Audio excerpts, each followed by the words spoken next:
반갑습니다. 말씀과 함께 하루를 시작하는 주님의 백성들을 예수님의 이름으로 축복합니다.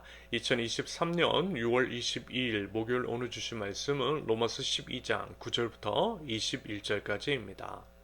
사랑에는 거짓이 없나니 악을 미워하고 선에 속하라.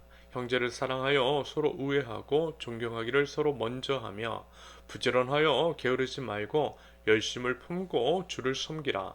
소망 중에 즐거워하며 환난 중에 참으며 기도에 항상 힘쓰며 성도들의 쓸 것을 공급하며 손 대접하기를 힘쓰라. 너희를 박해하는 자를 축복하라. 축복하고 저주하지 말라. 즐거워하는 자들과 함께 즐거워하고 우는 자들과 함께 울라. 서로 마음을 같이하며 높은 데 마음을 두지 말고 도리어 낮은 데 처하며 스스로 지혜 있는 채 하지 말라. 아무에게도 악을 악으로 갚지 말고 모든 사람 앞에서 선한 일을 도모하라. 할 수 있거든 너희로서는 모든 사람과 더불어 화목하라.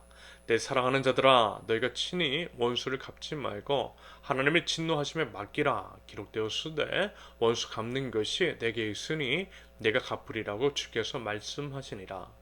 내 원수가 줄이거든 먹이고 목마르거든 마시게 하라. 그리하므로 내가 숯불을 그 머리에 쌓아 놓으리라. 악에게 치지 말고 손으로 악을 이기라. 아멘. 오늘 본문은요, 어제 말씀과 이어지는 내용으로서 복음에 합당한 삶을 사는 하나님 나라 백성, 하나님 나라 공동체에 관한 말씀입니다. 어제는 로마서 12장 2절 한 구절만 가지고 이 세대를 살아가는 하나님 나라 백성들이 유념해야 할 내용, 하나님 나라 백성이 우리가 살아있는 제물로서 하나님께 드려야 할 영적 예배에 관해서 다루었죠. 그러면서 어제 살펴보지 않은 로마서 12장 3절부터 8절까지는 성도로서 예수 그리스도의 한 몸을 이뤄야만 하고 그리스도의 한 몸으로서 마땅히 가져야 할 마음가짐 및 태도에 관해서 조언하는 내용입니다. 우리의 몸에 각 지체가 있고요. 그것들이 모두 소중하고 또 제 역할을 해야 하듯 그리스도 안에서 한 몸으로서 우리도 서로를 존중히 여기고 각자의 역할을 해야 한다라고 하는 말씀인 거죠. 여러분, 하나님은요 우리를 개인으로 부르셨지만 또한 교회로 공동체로 부르셨습니다. 예수님을 믿는다라고 하는 것은 그리스도의 몸, 다시 말해서 교회 공동체에 참여하는 것이며 예수 그리스도 안에서 그 역할을 수행하는 것을 의미합니다. 그런다고 할 때 현대 많은 교회들의 모습, 마치 이제 극장에서 영화를 관람하듯 주일 예배 한 번만 관람하고 떠나는 행태는요, 하나님의 뜻을 잘 모르거나 혹은 상당히 왜곡하는 것, 조금 심하게 말씀을 드리면 기독교 신앙, 믿음이 무엇인지를 모르는 것이라 할 수 있겠습니다. 여러분, 이 부분을 진지하게 한번 생각해 보실 수 있기를 바랍니다.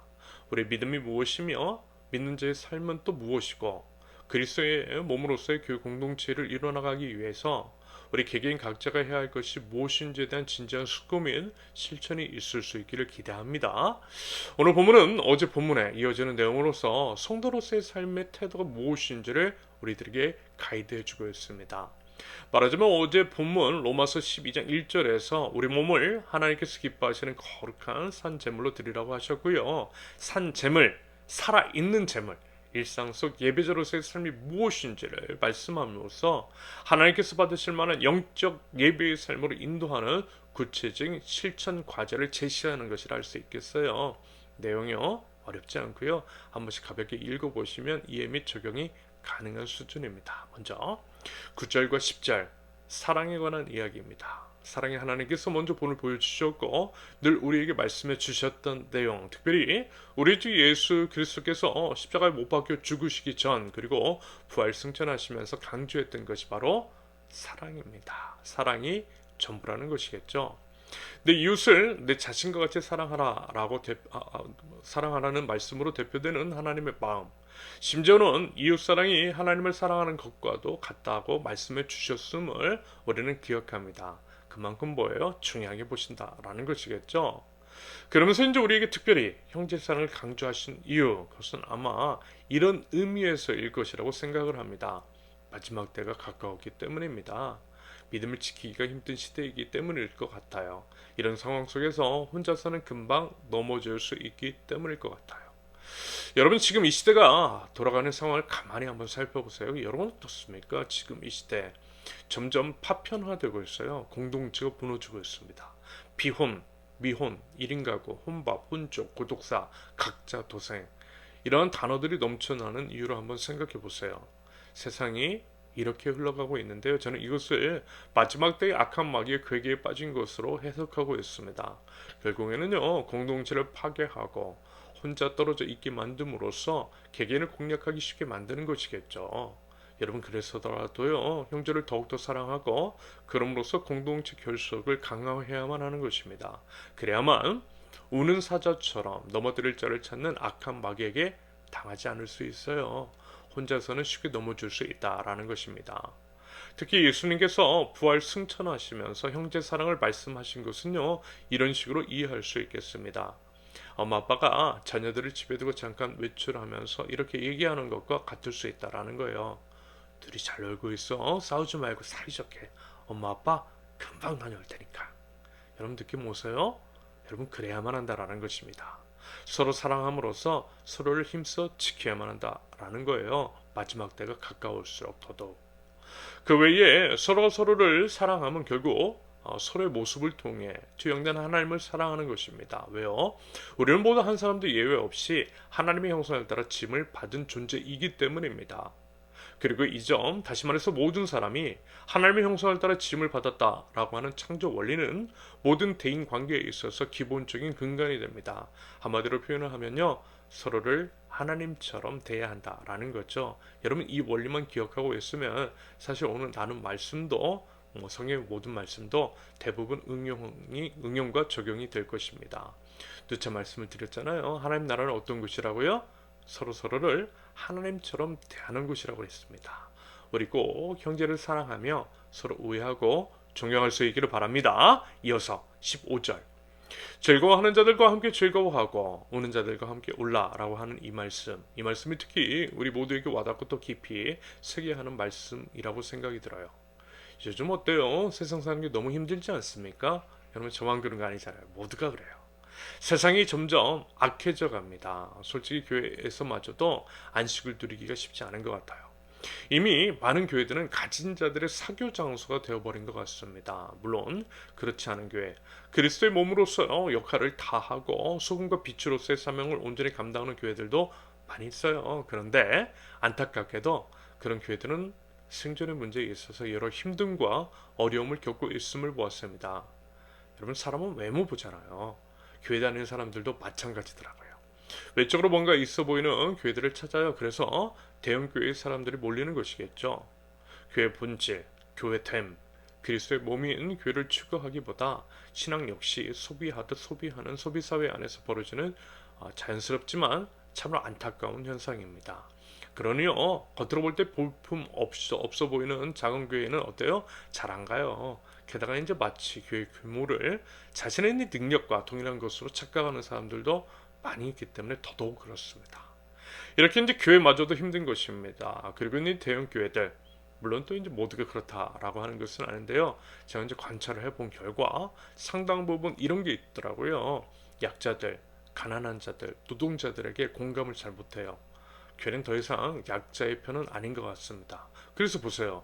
세월호와 12구 참사 희생자들, 그 외에 이제 소수자들이나 침수랑 기타 여러 가난과 노동, 장애인 문제로 인해서 어려움을 겪고 있는 현장에 대형교회 이름은 찾아보기가 쉽지 않아요. 오히려 부자편, 힘 있는 자들의 편에 서 있더라는 것입니다. 최근에 이제 강남에 있는 한국에서 이제 가장 유명한 교회 중 하나, 그 교회 이제 담임 목사 아들이 그 옆 동네에 개척을 했는데 사실 이건 개척도 아니죠. 모든 물적 인적 자원이 풍성하게 투입되었고 이미 중형교회 이상의 규모로 시작했으니까요. 그럼에도 이제 본인들은 개척이라고 얘기를 하더라고요. 아무튼 아들 목사가 이제 교회 시작했는데 한국에서 이름만 되면 알만한 정치인들까지 나와서 이제 축사를 했다라고 합니다.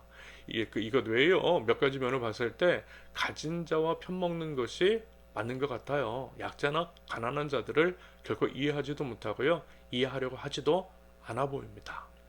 사실 이제 그럴 수밖에 없는 것이 현재 한국 교회 중 상당수가 세습을 감행했고 세습을 한 아들 목사들이 이제 대부분 어려움 없이 가난을 경험하지 않고 아빠 돈으로 교회 돈으로 유학도 다녀오고 편안하게 이제 부와 권력을 물려받았기 때문으로 판단이 됩니다.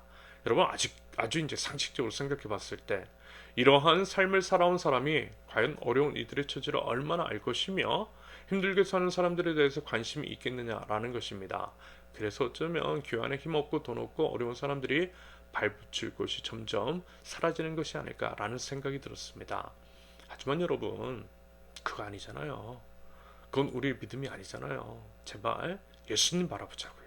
예수님이 누구이신지를 보고요. 예수님은 어떤 삶을 사셨으며 어떤 사람들과 어울리셨는지를 꼭 보세요. 예수님은요 공감의 왕이세요. 즐거워하는 자들과 함께 즐거워하셨고요. 우는 자들과 함께 우셨어요. 그럴 수 있으셨던 이유, 하나님의 그 특권, 하나님 나라의 그 특권을 다 내려놓고 기꺼이 인간의 몸을 입으셨을 뿐만이 아니라 우리인데 대부분의 그 이웃들, 가난하고 소외된 사람들 삶을 직접 그리고 몸소 겪으셨기 때문일 수 있다라는 것입니다. 그래서 그들의 삶을 아신 것이고요. 깊이 공감하신 것일 수 있다라는 거예요. 여러분 이 부분 꼭 회복해야 하지 않을까요? 그래야만 교회도 회복되고 회복된 교회를 통해서 우리 이웃들은 위로를 받고 그래서 이제 세상이 회복될 수 있으리라고 생각합니다. 우리 힘써 그 일들 해보자라는 것입니다.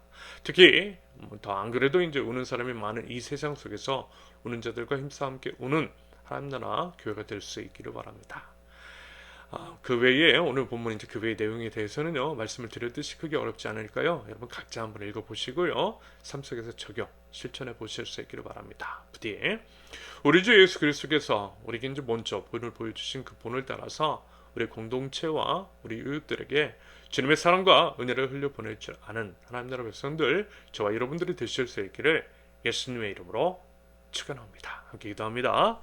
하나님께서 보여주신 사랑의 본을 따라 선으로 악을 이기는 저희들에게 하옵소서. 하나님 저희들 서로의 모습 속에서 하나님의 형상을 발견하며 서로를 하나님처럼 여기되 특별히 신음과 울음소리 가득한 이 세상 속에서 우는 자들과 깊이 공감하며 함께 울 수 있는 그렇게 회복을 이루어 나가는 하나님 나라 백성들 저희들 수 있도록 하나님 저희를 인도하시고 치료 회복의 통로로서 하나님 저희를 사용하여 주시옵소서. 예수님의 이름으로 기도합니다.